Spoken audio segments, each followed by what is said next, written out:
Assalamualaikum warahmatullahi wabarakatuh, Mas Aziz. Waalaikumsalam warahmatullahi wabarakatuh. Apa kabar Mas hari ini? Alhamdulillah sehat. Alhamdulillah. Sehat terus. Harus sehat ya Mas ya. Di tengah gempuran cuaca yang sudah memasuki musim penghujan ini, kita harus tetap sehat ya. Tetap sehat. Jamu lokal harus diminum biar terus sehat. Ada kiat-kiat supaya tetap sehat nggak sih Mas? Minum air kelapa, jahe, kunyit. Alhamdulillah. Alhamdulillah ya. Madu. Jadi sehat tetap ya. Jadi sehat. Jadi bahan-bahan lokal ini tetap jadi juara ya Mas. Jadi ya? juaranya. Kesibukannya apa sekarang Mas Aziz? Kesibukannya kami di Komisi B hari ini. Pertama kami proses pembahasan APBD 2026 yang akan kami sahkan insya Allah dalam seminggu ke depan. Kemudian kami juga hari ini sedang menggarap 2 perda. Pertama perda tentang kehutanan, yang kedua perda tentang pemberdayaan pembudidaya ikan dan petambak garam. Nah, itu kesibukan kami di Komisi B hari ini. Jadi kami sibuk mendengarkan aspirasi dari masyarakat, para stakeholder yang lain, masukan-masukan dan lain sebagainya. Jadi ini programnya sedang running ya? Sedang running semua, makanya di satu sisi kita juga sebentar lagi juga reses, banyak hal. Insya Allah biasanya memang menjelang akhir tahun ini memang agak repot ya. Iya. Alhamdulillah. Insya Allah kami akan tuntaskan sebelum tenggat waktu yang diberikan oleh Kemendagri. Udah deket akhir tahun nih, jadi karena ada running seperti ini, ada nggak sih kepikiran buat ya udah deh akhir tahun liburan dulu gitu? Iya, nanti kalau sudah selesai. Kalau udah selesai kita pasti liburan, sekalian liburan Nataru. Kalau untuk ini deh prosesnya sendiri, progresnya, pencapaiannya di maksimal berapa lama sih Pak untuk target program yang sedang berjalan ini? Kalau APBD dijadwalkan, APBD 2026 itu dijadwalkan nanti sekitar tanggal kami sepakati, kami dok itu tanggal 15 November. Tanggal 15 November ini ya? Kemudian kalau perda ini ya di akhir bulan ini sudah harus tuntas. Wah. Di tanggal 24, 27 harus tuntas, makanya kami juga mengejar waktu itu ya. Karena memang pembahasannya kita sudah melakukan FGD dengan beberapa stakeholder, kemudian tinggal pendalaman di naskah akademik di 2 perda itu. Wow, luar biasa. Lumayan dikejar deadline juga ya Pak dikejar deadline kita. Dikejar deadline. Nah, seperti yang kita tahu nih Pak, ini Noni pengen ngobrol sedikit. Panggil Pak apa Mas ya? Mas aja lah ya. Nggak apa-apa, santai kita. Seperti yang kita tahu nih Mas ya. Sering dengar juga nih bahwa Jawa Timur ini itu sering disebut sebagai tulang punggung ekonomi nasional. Apa iya? Berdasarkan data yang dilaporkan kepada kami di Komisi B, karena kami yang membidangi bidang perekonomian ya. Dan setiap minggu itu kan ada rapat TPID, Tim Pengendali Inflasi Daerah, Kementerian dengan Pemprov. Nah, nanti hasilnya teman-teman di Pemprov itu biasanya di-share ke kami. Berdasarkan data yang ada, memang pertumbuhan ekonomi di Jawa Timur itu di atas rata-rata nasional. Kemudian kalau kita breakdown lagi, apa sih penopangnya? Penopangnya itu secara garis besar itu ada 3 hal. Ada yang paling menopang itu ada 3 hal. Pertama, kita ditopang oleh perindustrian kita. Mohon maaf. Yang pertama oleh sektor pertanian kita. Itu salah satu penyumbang terbesar pertumbuhan perekonomian kita. Itu sektor pertanian. Dari hasil pertanian ya? Dari hasil pertanian. Kemudian yang kedua perindustrian. Industri mamin, makanan minuman kita, alhamdulillah terus tumbuh kembang. Kemudian yang ketiga adalah penopang yang ketiga adalah industri tembakau kita. Itu juga salah satu penopang pertumbuhan perekonomian kita. Kita ada di 3 itu, yang 3 besar ya, bukan berarti yang lain tidak punya andil, tapi itu tiga besar itulah yang menopang pertumbuhan perekonomian kita yang di atas rata-rata nasional. Jadi dari bidang pertanian itu sendiri, kemudian perindustrian dan juga dari tembakau. Ada tembakau gitu. Perindustriannya pun mamin, makan minuman. Betul. Gitu. Dan tembakau kita alhamdulillah. Alhamdulillah bagus. ya Pak ya? Ya, Oke, alhamdulillah. kalau ngomongin tembakau nih, ini kan banyak banget juga nih Pak. Pak lagi, Mas ya. Ini kan banyak beredar nih rokok-rokok tanpa cukai. Tanggapan Mas sendiri gimana tuh? Ya, artinya saya pikir begini, kita melihat persoalan itu lebih komprehensif. Iya betul. Kenapa kemudian beredar rokok tanpa cukai? Itu karena memang cukai kita dianggap terlalu tinggi, sehingga harga rokok mungkin tidak terjangkau. Nah, kemudian beredarlah substitusinya, substitusinya juga ilegal. Maka kita sepakat dengan wacana yang berkembang bahwa teman-teman produsen rokok yang selama ini belum bayar cukai, nanti akan dikenakan cukai dengan harga mungkin yang lebih murah. Oke. Ya kita banyak wacana terkait hal itu. Tapi kalau kemudian industri rokok ini kan artinya tidak hanya produsen rokoknya. Iya. Ini ada kaitannya dengan nasib petani tembakau kita. Betul. Sedangkan petani tembakau kita itu from generation to generation turun-temurun lah mereka menanam tembakau. Maka itu semacam sudah menjadi tradisi dan budaya. Yang untuk mencari substitusinya nggak gampang, begitu di penanaman tembakau gitu. Jadi memang harus ada semacam dari pemerintah pusat ada kebijakan yang cukup berpihak pada semua hal. Artinya negara juga jangan sampai rugi. Iya betul. Tapi ya masyarakat juga dikasih ruang untuk bernafas lah. Oke. Jadi tetap ada keseimbangan seperti ada itu keseimbangan, ya. Gitu. Oke. Dan kalau kita melihat nih ekonomi daerah sekarang ini kan sedang diarahkan untuk menuju kemandirian ya berbasis potensi lokal seperti itu nih Pak. Kalau dari menurut Mas Aziz sendiri nih, jadi seperti apa sih bentuk ekonomi mandiri yang ideal di tingkat provinsi ini nih?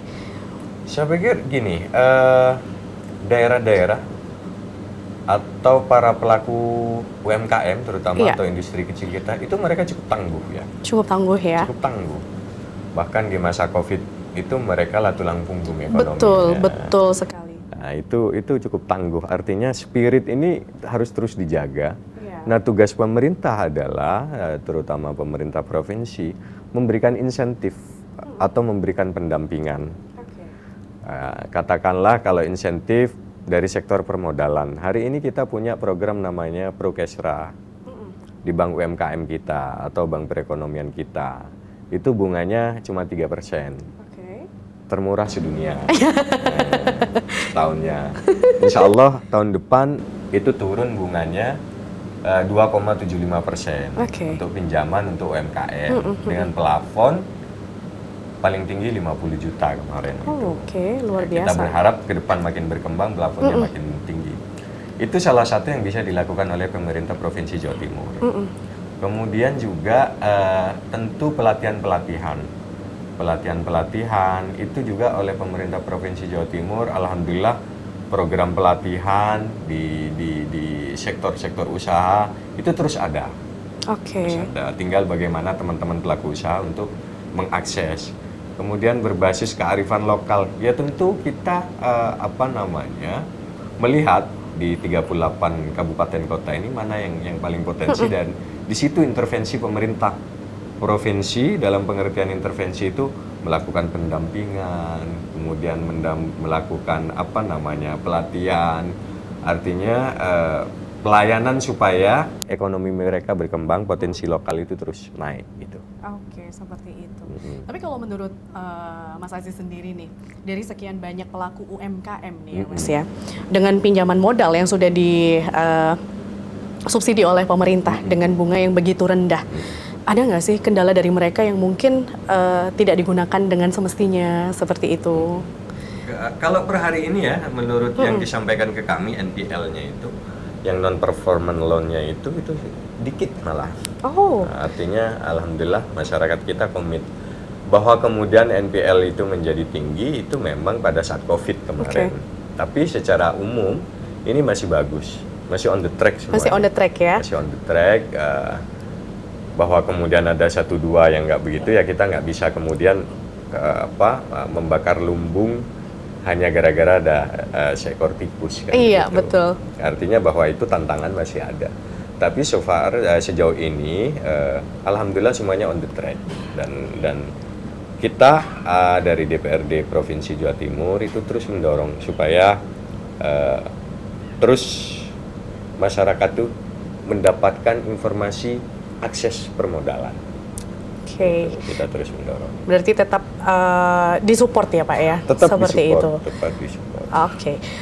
Seperti yang trust issue yang sedang beredar sekarang nih Pak, kan katanya bilang perekonomian sekarang sedang tidak baik-baik saja. Relate nggak sih Pak? Ya, ada kondisi global yang kayak begitu. Artinya memang situasi suatu daerah itu kan terkait juga dengan kondisi yang lain gitu. Kita perekonomian itu kan nggak bisa dilihat sebagai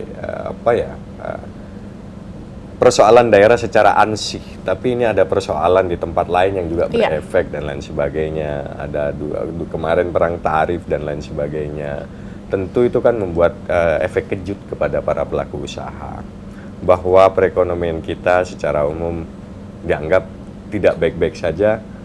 Tapi insya Allah kita ikut optimisme pemerintah bahwa kita akan segera terbang ke 6%. Tetap ya Pak ya? Tetap harus optimis. Support. Iya betul. Jadi di tengah chaos yang kabar yang beredar bahwa perekonomian sedang tidak baik-baik saja, pemerintah tetap optimis untuk membantu. Tetap optimis ya, Pak, ya? dan pemerintah tetap wajib, kami dorong dari DPRD itu tetap wajib untuk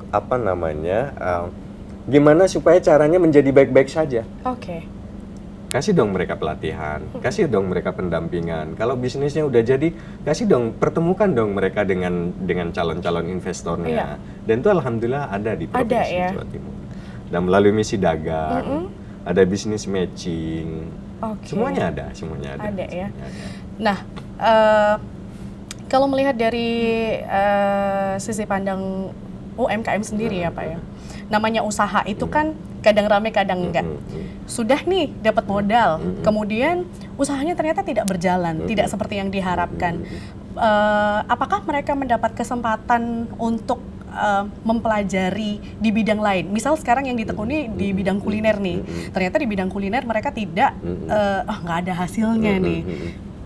Bisa nih kayaknya di bidang yang lain, misalnya selling baju seperti itu. Itu apakah ada kesempatan untuk diberi pelatihan-pelatihan berikutnya seperti itu, Pak? Banyak sekali pelatihan yang kita miliki. Biasanya persoalannya kan begini, UMKM itu pertama akses permodalannya, iya, betul. Yang kedua pemasarannya. Betul. Nah, maka melalui misi dagang biasanya itu dibuka aksesnya. Atau ada pendampingan untuk menjaga kualitas produknya. Iya. Konsistensinya itu yang kadang-kadang memang banyak bermasalah. Betul. Nah, itu Pemprov hadir juga, kita dorong supaya Pemprov mendampingi supaya produknya ini konsisten. Jangan sampai produksi pertama bagus, kedua bagus, keempat kelima mengecewakan. Betul. Nah, itu ada semua. Katakanlah kita punya pelatihan namanya di salah satu UPT, unit pelaksana teknis pelatihan Dinas Koperasi dan UMKM itu ada di Malang. Itu malah Pak Kepala UPT ya palu gada kalau kata orang Jakarta. Apa lu mau, gua ada. Mau pelatihan model apapun, insya Allah difasilitasi dan dicarikan mentornya. Tinggal kita mau atau tidak. Gitu. Kalau memang punya semangat yang baik, mau belajar, kita mendorong Pemprov supaya membuka itu kesempatan seluas-luasnya. Gitu. Kemudian untuk kriteria, apakah ada kriteria tersendiri untuk para pelaku UMKM ini sendiri, Pak? Apakah butuh filter, kemudian pemilihan-pemilihan, jadi nggak cuman asal nih, Pak saya mau nih buka ini, oh ya udah nggak apa-apa diajarin. Apakah semuanya ditampung seperti itu, ataukah ada seleksi-seleksi yang harus dijalani oleh para pelaku UMKM ini sendiri, Mas? Kalau secara formal nggak ada, tapi kayak pasti itu kan jadi seleksi alam. Betul, ya. Iya. Pada akhirnya mereka akan mundur sendiri kalau memang nggak cocok bisnisnya itu. Tapi apapun, kesempatan itu harus terus diambil, harus terus dicoba. Bahwa kemudian mungkin mungkin hoki ya, artinya nggak hoki di ini, kenapa coba yang lain gitu. Dan pemerintah nggak boleh, wah kamu nggak cocok ini, nggak boleh yang ikut menentukan itu. Jadi seleksi alam lah nanti. Oke, jadi memang pemerintah tetap memfasilitasi ya. Ya, Jadi tetap mencoba, kalau untuk di usaha ini gagal, kalian masih punya kesempatan Iya, di usaha iya, yang lainnya iya, seperti iya. itu ya Mas ya. Oke, dan kalau dari para pelaku usaha itu sendiri, yang pastinya pemerintah juga nggak ngasal untuk memberikan modal ya Mas Iya, ya, iya. nggak ngasal. Nah, kalau untuk kriteria penerima modal itu sendiri ada nggak sih? tentu ada penilaian-penilaian dari Iya. pihak bank ya, dari bank UMKM kita, katakanlah tentu ya seperti umumnya apa ya penilaian pada umumnya bankable apa tidak. Oke, untuk ya. pengajuan modal itu Untuk sendiri ya, pengajuannya. Tapi yang nggak surumit seperti pengajuan pinjaman yang komersil yang lainnya. Betul. Tapi nggak serumit itu juga. Tapi bahwa kemudian ada persyaratan yang harus dilalui, ya. Tapi ya juga nggak terlalu rumit juga. Saya pikir gampang lah diakses. Harus ada NIB kan gampang gitu. NIB. Bahkan kita punya pelatihan itu dari Komisi B itu kita mendorong mitra kita bahwa pelatihan-pelatihan itu kemudian pesertanya itu pulang bawa NIB. Oke. Gitu. Nah, seperti itu, persyaratan seperti itu ya, Mas, yang kita tahu. Untuk pelaku UMKM kan sekarang lagi digalakan, harus mempunyai sertifikat izin berusaha seperti itu ya, Mas. Kemudian ada sertifikat halal juga. Apakah itu sekarang menjadi kewajiban bagi para pelaku UMKM itu sendiri? Ya, tergantung pasarnya sih ya. Kalau terutama sertifikasi Kuliner. halal ya. Ya, sertifikasi halal. Sertifikasi halal karena ada daerah di dapil saya itu bahkan nggak bisa industri makanan yang mengandung daging itu punya sertifikasi halal nggak bisa. Oh, Kenapa? Ya karena nggak ada RPH halal. Rumah potong hewan yang bersertifikasi halal nggak ada gitu. Makanya kita dorong pihak Pemprov, yuk kita adakan pelatihan, katakanlah Juleha, juru sembelih halal katakanlah. Oke, Supaya Juleha. kalau kemudian Pemkapnya punya RPH halal, nah nanti ada nih sumber daya manusianya gitu kan. Oh. RPH itu dari Pemkap Iya. biasanya ya, bukan dari Pemprov. Jadi ini akhirnya berkesinambungan ya. Iya, berkesinambungan ya, Mas. program kita terus. Jadi Oke. kalau kemudian ada RPH halal, rumah-rumah makan itu bisa mendapatkan sertifikasi halal. Oke. Atau industri makanan kita yang mengandung daging-daging itu bisa dapat sertifikasi halal. Nah, itu semuanya ya. Misalkan itu ya, artinya itu satu hal. Misalkan izin edar. Izin edar itu ada pendampingan juga loh. Kita dorong supaya terus ada pendampingan. Dan kita awasi terus itu program-program yang sifatnya pendampingan, pemberdayaan gitu. Oke. Kalau dari langkah pemerintah sendiri, kan masih banyak juga tuh pelaku-pelaku UMKM yang mungkin tidak tersentuh ya di pelosok atau seperti apa. Mereka nggak tahu kalau ternyata bisa nih ngurus PIRT, kemudian sertifikasi halal, NIB juga seperti itu. Nah, langkah dari pemerintah sendiri untuk menyentuh yang tak tersentuh itu apa untuk sekarang ini? Pertama memang ada namanya MGC, Millennial Job Center. Itu nanti mendapatkan banyak informasi akses. Yang kedua tentu ini kolaborasi dengan teman-teman DPRD Provinsi Jawa Timur. Karena teman-teman ini ada 120 orang anggota, punya dapil, punya pelosok. Nah, insya Allah kami yang ikut mensosialisasikan itu selama ini. Maka ini kolaborasi antara eksekutif dan legislatif. Misalkan di dapil saya butuh pelatihan ini dong. Nah, nanti kita tinggal menyampaikan, ini loh konstituen di sini, masyarakat di sini butuh pelatihan ABCDE. Nah, nanti tolong itu disediakan, mulai dari anggarannya, proses pelatihannya, sertifikasinya dan lain sebagainya. Saya pikir selama ini berjalan baik. Berjalan baik. Berjalan baik. Baik. Seru juga ya. Kalau Mbak nggak pernah ikut, berarti nggak pernah ikut reses. Nggak pernah datang resesnya anggota dewan. Iya. Orang Jawa Timur toh? Iya. Punya wakil tentu. Oke. Nah, kalau yang kita tahu sendiri nih, Mbak, ini kan banyak daerah di Jawa Timur nih yang sudah punya banyak identitas ekonomi masing-masing ya. Seperti contohnya tadi ada yang unggul di bidang industri, kemudian di pertanian juga, kemudian ada yang di pariwisata. Kalau dari pemerintah sendiri nih, yang paling unggul di pariwisata, itu apa yang bisa diandalkan, Mas?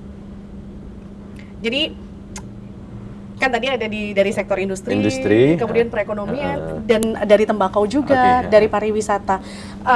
Yang kita tahu Jawa Timur katanya kurang pariwisata nih. Oke. Kurang dari segmen pariwisata. Nah, kalau dari pemerintah sendiri nih, gimana upaya untuk memperkenalkan? Untuk memperkenalkan bahwa pariwisata kita. Betul, untuk memperkenalkan pariwisata Tentu kita kemarin kita kolaborasi dengan travel agent. Travel agent kita kolaborasikan. Ini loh kita perkenalkan. Itu kalau program dari pemerintah ya. Kita kolaborasi dengan travel agent, kita perkenalkan ini loh ada apa namanya wisata ABCDE. Kemudian kan kadang-kadang tempat wisata itu secara infrastruktur kurang baik. Betul. Itu kita juga dengarkan dari asosiasi pengusaha travel. Biasanya kami mendapat masukan, Pak di sini nih jalannya kami bawa wisatawan dari luar loh, jalannya nggak bagus. Nanti kita kolaborasikan. Artinya kalau bicara industri pariwisata itu seluruh stakeholder terlibat, baik travel agent, asosiasi pengusaha travel itu, kemudian ya masyarakat, kemudian juga lintas dinas, baik itu dinas pariwisata, kemudian ada UMKM, kemudian juga ada pekerjaan umum, akses jalannya. Iya, akses jalannya ya. Itu semua kolaborasi. Dan biasanya kami memang mendengarkan.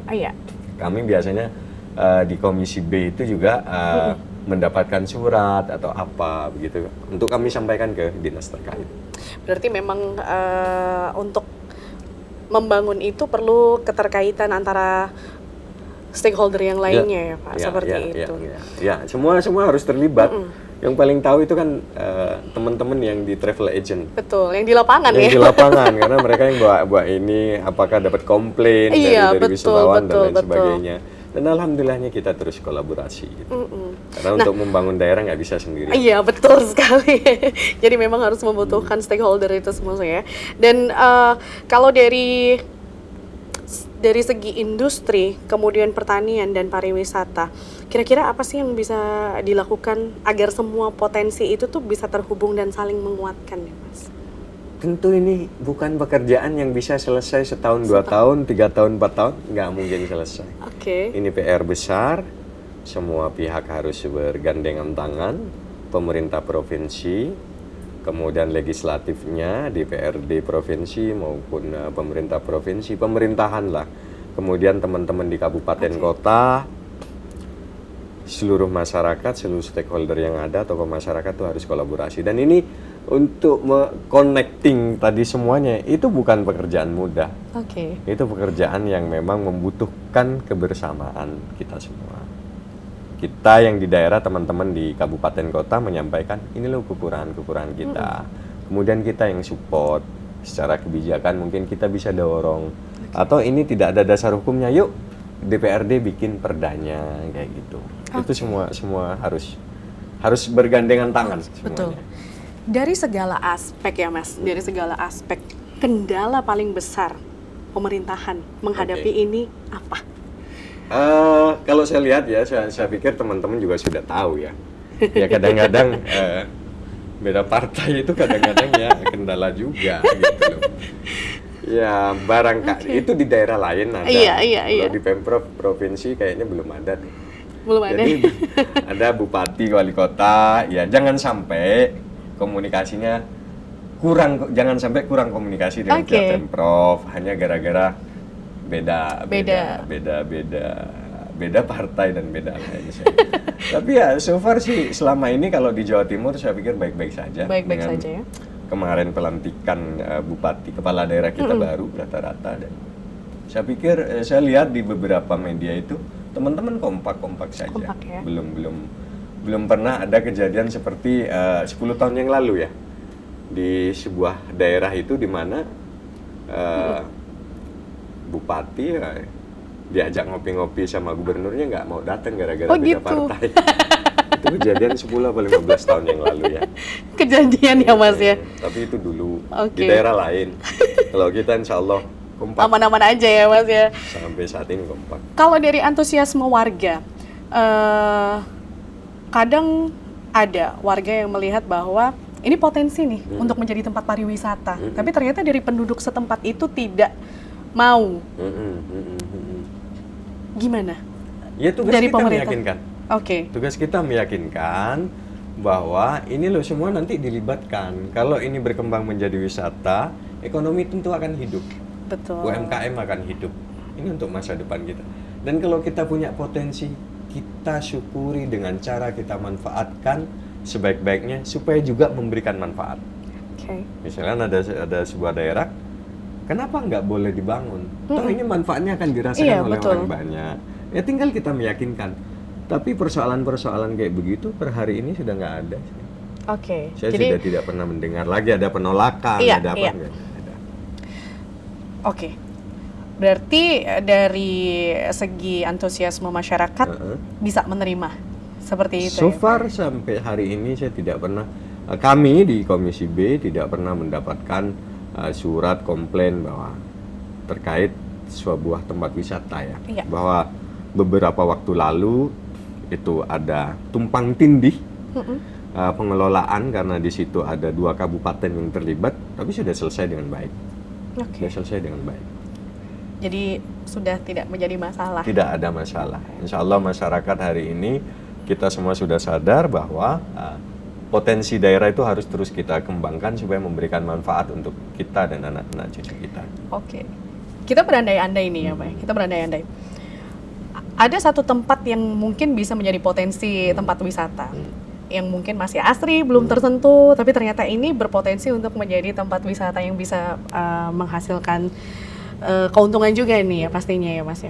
Terus ternyata setelah dibangun itu akhirnya menjadi suatu kerusakan. Kira-kira gimana nih langkah pemerintah? Wah ternyata ini setelah dibangun jadinya kayak gini nih. Ya, kita kan sebelum membangun sesuatu kan tentu ada studinya ya. Oke. Ada feasibility study. Apakah kalau ini dibangun akan menimbulkan kerusakan alam? Iya. Apakah kalau kemudian ini dibangun ada efek negatifnya? Tentu kita sudah berhitung itu semua sebelum kita sampai pada proses pengembangannya. Saya pikir tidak akan ada kejadian seperti itu kalau kemudian clean and clear bahwa sebelum dilakukan pembangunan itu ada studinya terlebih dahulu, ada kajian-kajiannya, dan selama ini sudah dilakukan kajian-kajian. Apakah setelah dibangun tempat wisata ini menimbulkan kerusakan alam? Kalau ada potensinya, apa yang bisa kita lakukan? Apakah kemudian setelah ini dibangun wisata akan menimbulkan konflik sosial? Bagaimana proses penanganannya? Semua kita hitung, semua kita perkirakan, dan semua jangan sampai itu terjadi. Oke. Dan so far nggak pernah terjadi. Iya. Sih. Alhamdulillah. Kita berandai-andai aja nih ya tadi ya. Alhamdulillah. Oke, alhamdulillahnya. Tapi untuk dari sektor pariwisata sendiri sudah banyak mendapat persetujuan dari masyarakat setempat juga ya Pak. Iya, jadi karena selain bisa membuat daerah itu sendiri tidak terisolir juga bisa menciptakan perekonomian juga, mengangkat perekonomian masyarakat sekitar juga seperti itu. Nah, kita mengobrol tentang kemandirian ekonomi ini sendiri ya Mas ya. Itu kan sering sekali dimulai dari hal-hal kecil ya. Misalnya dari pola pikir dan juga kolaborasi juga seperti itu. Nah, kira-kira gimana sih caranya untuk menumbuhkan semangat kemandirian tanpa menunggu bantuan dari pusat? Kalau kami itu begini caranya, artinya tentu semangat itu orang melihat success story dulu. Oh, Oke, Ada success story. Kalau sudah melihat success story, misalkan, wah itu UMKM itu berkembang, oh saya pengen dong. Iya. Pasti kayak semangatnya biasanya timbul dari situ, dan itulah yang kita lakukan kalau melaksanakan kegiatan pelatihan. Yang kita hadirkan selain narasumber itu, salah satunya pasti yang punya success story. Supaya menimbulkan semangat. Loh ini loh bisa kayak gini. Bisa kayak begini, Betul, omsetnya sekian, caranya begini. Dan saya pikir itu harus dipupuk terus. Dan di setiap pelatihan-pelatihan pasti ada UMKM atau pengusaha-pengusaha yang kita hadirkan untuk memberikan motivasi untuk selalu bisa kita berkembang. Jadi memotivasi, seperti itu ya. Oke, harus ada success story dulu. Kalau semuanya rugi ya siapa yang mau terjun di tempat betul. Betul gitu. Nah, kita beralih. Ini kan sekarang kita sudah masuk di era digitalisasi dan yang pastinya keterbukaan informasi seperti sekarang ini ya, Mas ya. Apakah UMKM dan pelaku ekonomi lokal di Jawa Timur ini sudah cukup siap bersaing seperti itu? Atau mungkin masih ada tantangan yang perlu dijembatani seperti itu? Kalau siap bersaing, saya pikir para pelaku UMKM kita tangguh dan siap bersaing. Sangat siap ya? Sangat siap. Bahwa kemudian ada tantangan-tantangan, saya pikir semua bisnis ada tantangannya. Oke. Tidak hanya bagi UMKM, itu industri besar pun ada tantangannya kan? Iya. Tapi kan tantangan-tantangan yang dihadapi oleh UMKM itulah tugas pemerintah untuk hadir membantu supaya teman-teman pelaku UMKM ini mampu melewati tantangan-tantangan itu gitu. Jadi kalau soal tantangan ya pasti ada lah, pasti ada. Industri besar, industri kecil, seluruh lini kegiatan bisnis pasti ada tantangannya tersendiri. Kemudian kehadiran pemerintah Provinsi Jawa Timur, pemerintahan Provinsi Jawa Timur, artinya eksekutif bersama legislatif untuk kemudian membantu masyarakat mengatasi dan melewati tantangan-tantangan itu dengan berbagai macam program yang sesuai apa sih yang menjadi tantangan mereka. Misalkan digital marketing, mereka nggak punya kemampuan nih, ayo kita bikinkan pelatihannya. Gitu. Tetap ada pelatihan ya? Iya, harus kita bimbing itu pendampingan kita. Betul. Kemudian branding, kita bantu juga untuk branding. Bahkan kita dorong dengan anggaran Dinas Koperasi UMKM dan Dinas Perindustrian itu, oke, Anda punya produk, nggak mampu mengemas dengan baik, bawa sini deh, saya kemasin dengan baik. Itu sampai ada.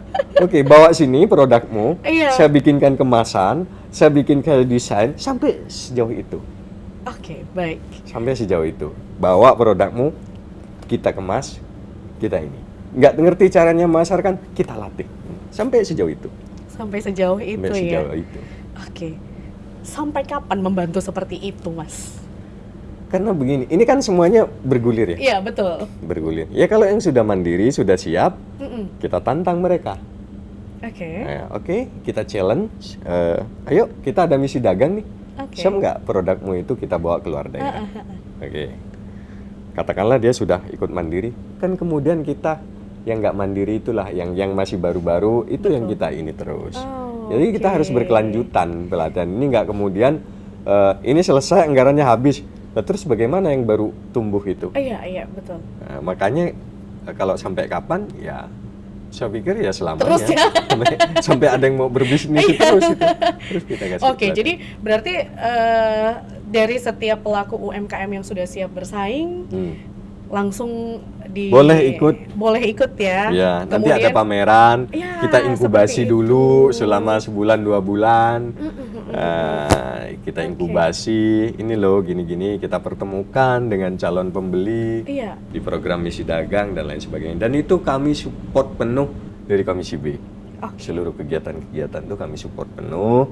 Dan kadang-kadang bentuk-bentuk pelatihan itu kan teman-teman dinas ini kan dengar dari teman-teman dewan yang setelah reses. Ini loh keluhannya teman-teman di daerah itu begini, kami reses dapatnya begini-begini. Tolong dong diadakan pelatihan ABCD kayak begitu. Kalau dari teman-teman pemerintahan sendiri ya, paling banyak menerima keluhan apa sih dari pelaku UMKM? Modal dan akses pasar. Akses pasar berarti pemasarannya ya? Pemasarannya. Nah, disitulah kami terus mendorong supaya, ayo dong, bisa nggak ini lebih murah dari 3% itu? Bisa nggak 2,75%? Pinjaman-pinjaman itu? Kemudian, bisa nggak pameran kita lebih banyakin lagi? Bisa nggak kita lebih intens lagi di misi dagang dan lain sebagainya kayak gitu. Kita mendorong di situ. Berarti memang dari banyak pelaku UMKM dari dulu sampai sekarang permasalahannya di pemasaran itu ya. Ya, atau satu di antaranya juga konsistensi produk, kualitas produk. Oke. Kembali lagi ya Yes. konsistensi produk. Ya, Karena ya. untuk menjaga konsistensi produk, Ya. kalau misalnya kita masih belum punya takaran itu susah memang Ya. ya Mas ya seperti itu. Kadang hari ini kita makanannya enak, ternyata besok. Ya, besok kok agak pedas gitu. Insya Allah kita ada kok. Oke. Semuanya kita kasih pelatihan, semuanya kita kasih pendampingan, semuanya kita kasih kita dorong supaya itu dilayani oleh pihak pemerintah Provinsi Jawa Timur. Oke. Insya Allah selama ini. Dari pandangan kuliner nih, Mm. kebanyakan dari ide mereka sendiri atau dari teman-teman pemerintah nih? Ini ada produk seperti ini nih, yuk kita bantu. Atau dari Mas, ini saya ada produk seperti ini, Pak, saya ada produk seperti ini, boleh nggak saya dibantu untuk Biasanya mewadahi berbasis ini? kearifan lokal.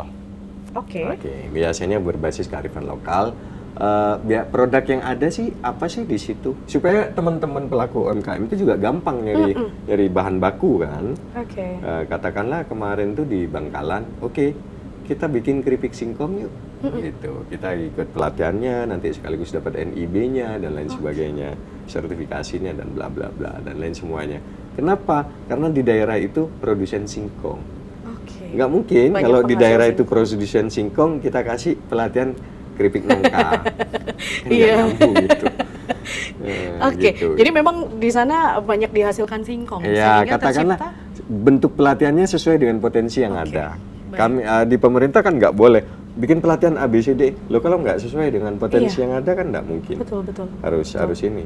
Katakanlah di Madura dipaksa dibikin pelatihan keripik apel, ya nggak ada, Bu. Iya. Nggak ada bahan bakunya itu di Malang adanya. Jadi memang sesuai potensialnya sesuai di situ. potensi daerah. Oke. By the way, di Madura banyak keripik singkong yang enak loh, Mas. Oh ya, alhamdulillah. Iya. Nanti kita ini. Iya. Rengginang juga enak. Rengginang di juga Madura enak. gitu. Rengginang Lorjok. Iya. Itu nomor Oke. 1 di Indonesia. Iya betul, luar biasa sih. Nah, kalau dari segi kuliner itu tadi ya, Mas ya. Jadi tantangannya adalah memang untuk pemasaran paling sulit. Kemudian untuk tadi nih untuk branding sendiri. Dibantu juga kan ya? Dibantu juga semua, dari semuanya. dari pemerintah. Semuanya all in. Program yang ada itu kami di Komisi B itu mendorong all in. Oke. All in. Apa? Kesulitan izin edar kita dorong. Jamu katakanlah. Jamu itu kan perlu izin edar karena butuh lab, butuh karena ada Penelitian unsur juga ya? kimia dan Betul. lain sebagainya. Uji laboratorium Uji juga. labnya semuanya. Kita dorong. Kalau bisa ini harus didampingin, Bos. Oke. Gitu. Harus ikut didampingin kayak begini-begini. Eh, Jangan sampai ada kendala izin edarnya, Iya, jangan betul. ada sampai kendala nanti kemudian ditangkap oleh pihak aparat karena tidak punya Tidak izin. Ya. Itu tugasnya pemerintah untuk kemudian mendampingi sampai itu keluar. Oke. Dan alhamdulillah teman-teman di dinas terkait sanggup. Oke, Pak. Oke, sepanjang ada artinya dianggarkan untuk ini. Oke, kita anggarkan. Kita sepakatin gitu. Susah nggak untuk mendapatkan izin edar tersebut? Saya pikir tergantung bahan-bahannya ya. Yang Oke. saya juga nggak paham juga karena saya bukan orang yang ngasih izin edar. Tapi ya tergantung bahan-bahannya, jenis bahan-bahannya. Saya juga tanya-tanya apa sih susahnya? Oh ini tergantung ini Pak, dia tergantung bahan-bahannya. Ya nggak susah.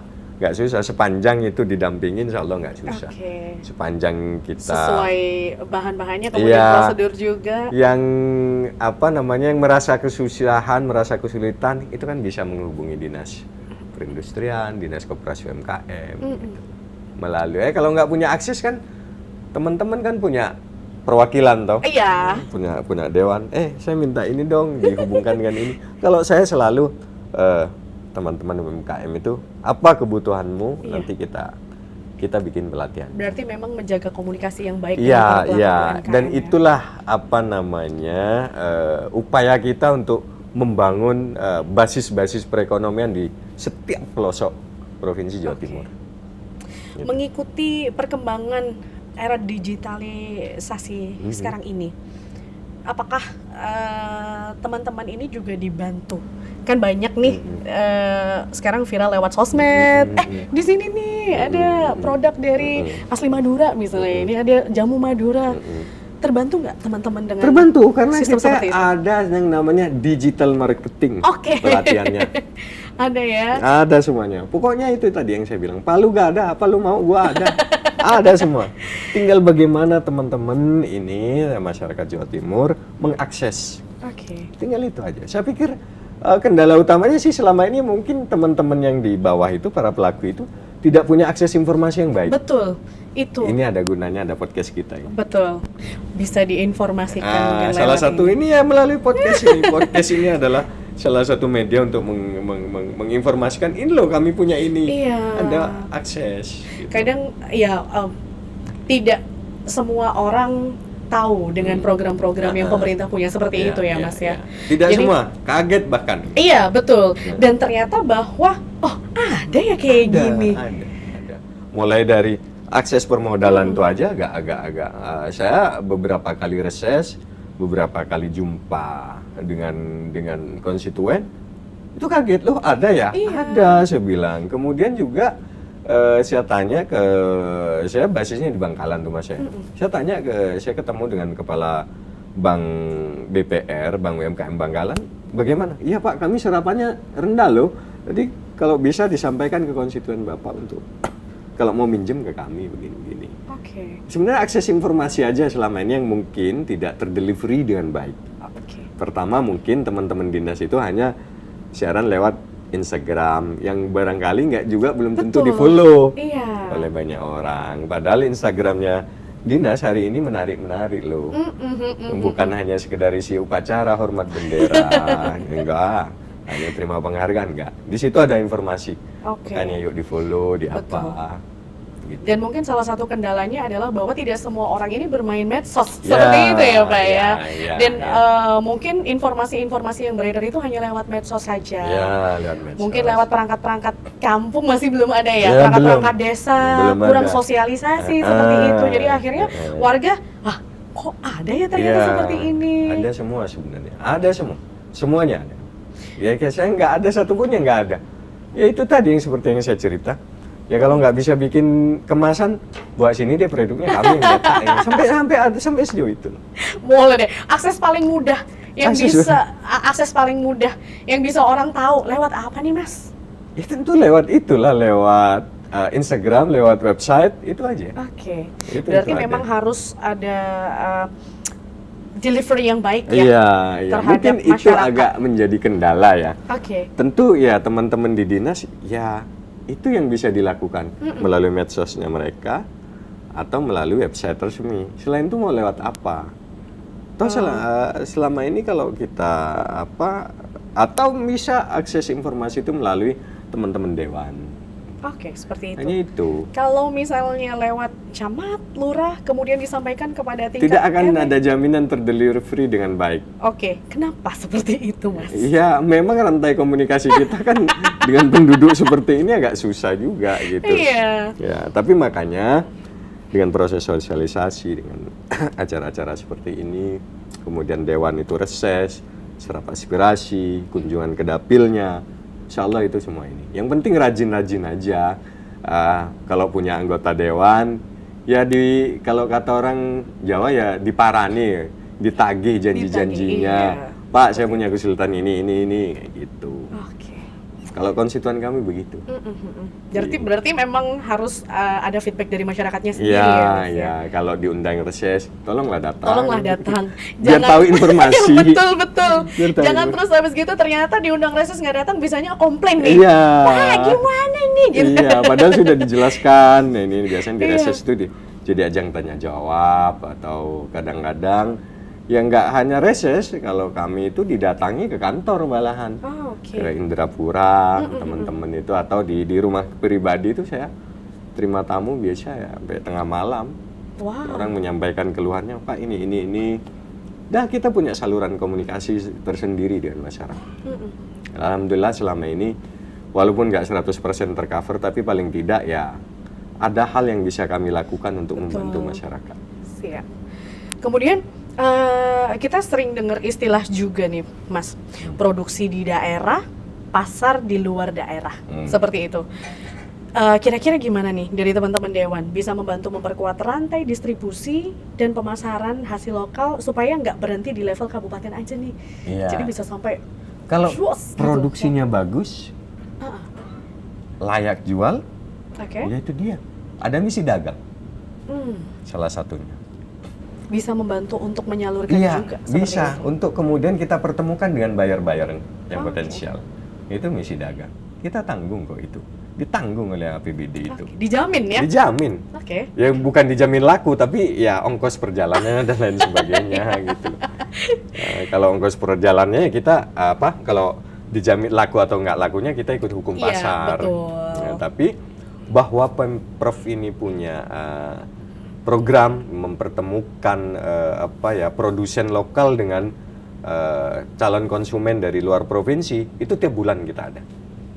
Dan ini bulan terakhir karena bulan 11 kan ada lagi insya Allah Januari atau Februari. Oh, akan ada lagi di tahun Ya, depan. kemarin ke NTT Kupang Luar biasa. minggu kemarin kita bawa UMKM atau IKM, industri kecil menengah, yuk kita pertemukan dan hasilnya bagus, transaksinya kalau dari 2019 ya, itu transaksi ya, bukan artinya ada jual ada beli, itu belasan T kok, belasan T. Wow.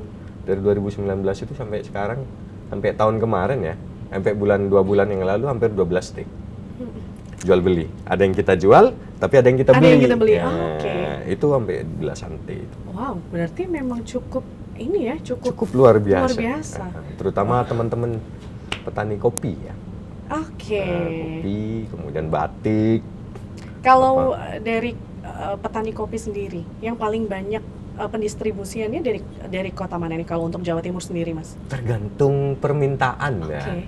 Karena begini, ada daerah yang kita harus menyesuaikan apa yang kita bawa ke daerah ini. Kalau di daerah itu sudah ada, ngapain kita bawa? Oke, ya. Gitu kan, nggak mungkin. Jadi memang tergantung permintaan dari daerah Ya, seperti kita itu, misalkan kemarin ke Samarinda. Nah, di Samarinda itu apa yang nggak ada, itu yang kita bawa. Kalau memang di sana sudah ada, di sini nggak ada, justru kita yang bawa dari sana.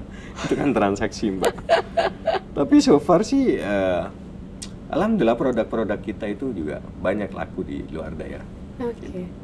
Itu salah satu ya, kalau tadi ada pertanyaan apa sih yang bisa dilakukan, itu kita bawa konstituen kita yang sudah kita anggap firm, mampu, oke, kita bawa ini loh, nanti dibawa ke luar provinsi gitu. Oke. Luar biasa perbincangan kita hari ini. Ya. Ini sedikit banyak jadi ilmu juga untuk Noni juga ya, Mas ya. Ternyata bahwa pemerintahan menyediakan sedemikian rupa wadah untuk para pelaku UMKM. Ya. Bahkan yang untuk menjadi kendalanya sendiri adalah informasi yang tidak tersampaikan dengan baik, Iya. seperti itu ya, Mas ya. Jadi Ini Kita ini ikut bisa, podcast iya ini. betul. Dan mungkin ini podcast kita hari ini bisa membantu teman-teman untuk lebih bisa tahu dan juga mengenal bahwa pemerintah tidak hanya mengiming-imingkan bahwa ini memang real, ada wadah seperti ini dan pemerintah memang menyediakan untuk para pelaku UMKM dari segi produksi, pemasaran, packaging, branding, Semuanya. Semuanya. All in lah. Palu gada. mintanya cuma satu, kalau Apa? reses datang ya. Iya. Iya, artinya biar tahu atau apa gitu. Betul, oke, baik. Terima kasih banyak Sama-sama. Mas Aziz untuk kesempatannya. obrolan kita hari ini, podcast kita hari ini. Mudah-mudahan kita dikasih kesempatan untuk Amin, podcast berikutnya ya. Amin, amin. Oke, baik kalau begitu terima kasih Oke. banyak. Assalamualaikum warahmatullahi wabarakatuh, Mas Aziz. Waalaikumsalam warahmatullahi wabarakatuh. Silakan diminum. Oke.